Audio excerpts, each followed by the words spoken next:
Rule number one in live television, no matter what happens. But what if the whatever happens is the devil himself invited straight into your studio? On Halloween night in 1977, a talk show host risked everything for ratings and accidentally opened the gates of hell live on national television. This is the story of that night, the cursed broadcast that was never meant to be seen. Welcome to Late Night with the Devil. Ending explained.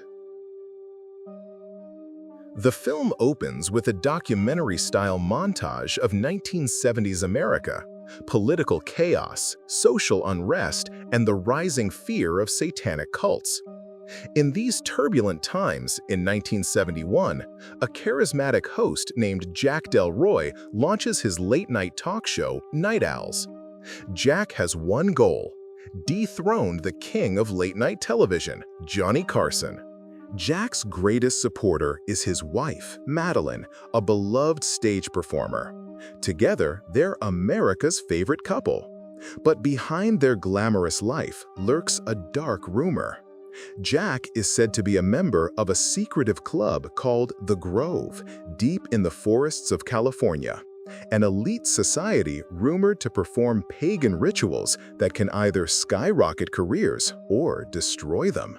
By the fourth season of Night Owls, Jack is extremely popular, yet still unable to surpass Carson in ratings. Then tragedy strikes. Madeline, who has never smoked a day in her life, is suddenly diagnosed with stage 4 lung cancer. Shortly before her death, she appears on Jack's show for the final time. The emotional episode becomes the highest-rated Night Owls broadcast ever, yet still falls 1 point short of Carson. 2 weeks after Madeline's death, Jack disappears into deep depression. When he returns, he's a shadow of his former self. Ratings collapse. Desperate, Jack plans a special episode for Halloween 1977, an episode centered entirely on the occult and paranormal. And so the film begins, the studio master tape, and never-before-seen behind-the-scenes footage of that night. Jack opens the live show with his usual jokes. His sidekick, the lovable Gus, is by his side. Jack introduces his first guest, Christu, a self-proclaimed medium. Christu claims he can communicate with the dead. He first says he hears the name Peterson. An audience member, Barry, corrects him. It's actually Peterman, my wife's maiden name. Christu excitedly declares, "Your wife's spirit is here with us." Barry replies, deadpan, "My wife isn't dead. She ran away with my neighbor 5 years ago." The audience explodes with laughter. Christu's first reading is a complete disaster. Trying to recover, Christu calls out the name Edward. A mother and daughter correct him. It's actually Edmund. This time, he gets it right. Edmund died by suicide 5 years earlier. Christu comforts the family with messages of peace, earning applause. Just as the segment ends, Christu suddenly panics. Something strong is here, someone named Minnie. She's looking for a man with a ring. No one reacts. Jack nervously says he doesn't know anyone named Minnie. Then, the studio lights pop violently. Christu collapses and whispers that Minnie has left. During the break, we see Christu weak and bleeding from the nose. Jack's producer, Leo, whispers, "Barry did great." We realize Christu's disastrous first reading was staged as comedic relief. Jack introduces the next guest, Carmichael, a former magician famous for exposing fraud psychics. He places a $100,000 check on the desk, promising it to anyone who can prove the supernatural. Jack asks about Christu's correct Edmund reading. Carmichael scoffs. "Even a broken clock is right twice a day." Christu snaps and throws water in Carmichael's face.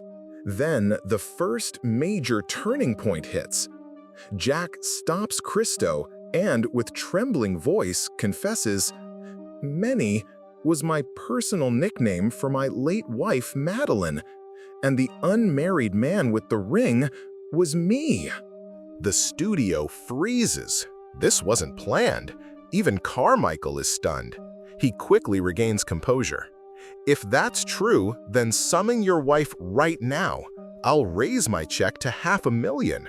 Before Christou can respond, he coughs violently and vomits black fluid all over Carmichael. Emergency break. Behind the scenes, Christou worsens and is rushed to the hospital. Carmichael corners Jack. You gave him your wife's name for ratings, didn't you? I know what goes on in that Grove Club. I'm going to expose you. Jack denies everything. Then Leo whispers the news that changes the night. Jack, Christou died on the way to the hospital. Internal bleeding. Jack freezes, then makes the coldest decision of his life. Don't tell anyone. We're continuing the show. Jack returns to the stage as if nothing happened. He introduces the main guests, parapsychologist Dr. June Ross Mitchell and her young patient, Lily. A pre-recorded segment reveals Lily's horrifying past. She was raised inside a satanic cult called the First Church of Abraxas. During an FBI raid, the cult's leader, Sandor DeBow, and all members committed mass suicide by fire. Everyone except Lily. June and Lily enter the studio. Lily stares directly into the camera with unnerving calm. She tells Jack, "Sorry about your wife, but don't worry about the show. Tonight, you'll be very famous." During the break, June warns Jack, Lily has been unstable. Last night, in a trance, she kept chanting Jack's name. June begs him not to attempt a live possession. Jack refuses. He smells ratings. On air, Jack asks June if the entity inside Lily is Abraxas. June clarifies it's a lesser demon that serves him. Lily calls it Mr. Wriggles. Jack asks, "Is Mr. Wriggles here right now?" The audience begins chanting. June reluctantly agrees to proceed.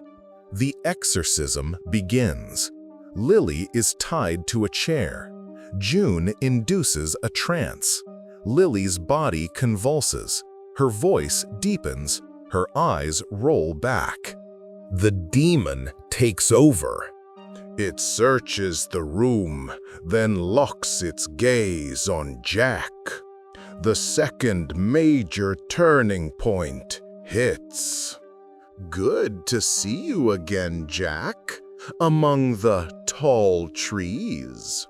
Jack turns pale. This is a reference to the Grove and its secret rituals. The demon accuses June of sleeping with Jack, then mocks Jack about his wife's ugly death. Lily's body speaks in Madeline's voice. "Jack, why did you let this happen?" And Lily levitates. June panics and ends the ritual. During the break, Jack is ecstatic. "That was incredible!" Leo bursts in. "Jack, you did it! This is the most watched television moment since the moon landing. We crushed Carson!" "Back on air," Carmichael interrupts. "Everything you saw was an illusion. Mass hypnosis." He brings Gus on stage. Using a pocket watch, he hypnotizes Gus and convinces him his stomach is full of worms. Gus screams, rips open his shirt, and pulls out handfuls of worms, even one from his eye.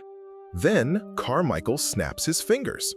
Gus returns to normal. No worms, no blood, nothing. See? Just imagination. The same trick June used. He rewinds the tape to prove Gus never moved. He's correct.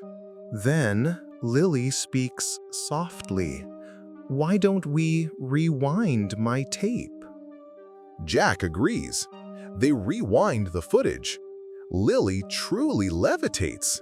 No hypnosis. It's real. Jack orders them to freeze the moment when Madeline's voice appears. They zoom in. Behind Jack, in one frame, stands the ghost of Madeline. The studio screams. Lily's body convulses again. The lights explode. And Lily's head slowly splits open. A blinding light erupts.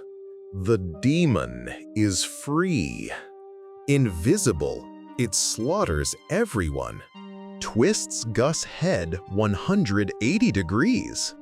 Raises June into the air and slashes her throat with her own necklace. Burns Carmichael alive from the inside. The studio becomes hell. Broadcast cuts. Jack awakens in a nightmare version of the show. The Night Owl's theme plays distorted.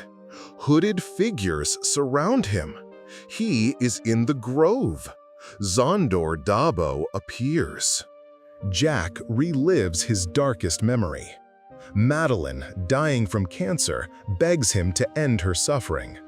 Dabo offers Jack a ritual dagger. The truth is revealed with Abraxas. His fame was bought with the life of his beloved wife. Madeline's cancer was the price. In the nightmare, Jack stabs Madeline. He wakes up. He is back in the studio, covered in blood. He looks down. He didn't stab Madeline. He stabbed Lily over and over. Jack has become the cult's final sacrifice. Police sirens close in. The broadcast ends forever. And so ends Late Night with the Devil. Jack Del Roy achieved everything he wanted. He beat Carson, broke records, and made history. But the cost was everyone he loved and his soul. What do you think? Let me know your thoughts in the comments below. Was Jack a victim or a willing participant? See you in the next episode.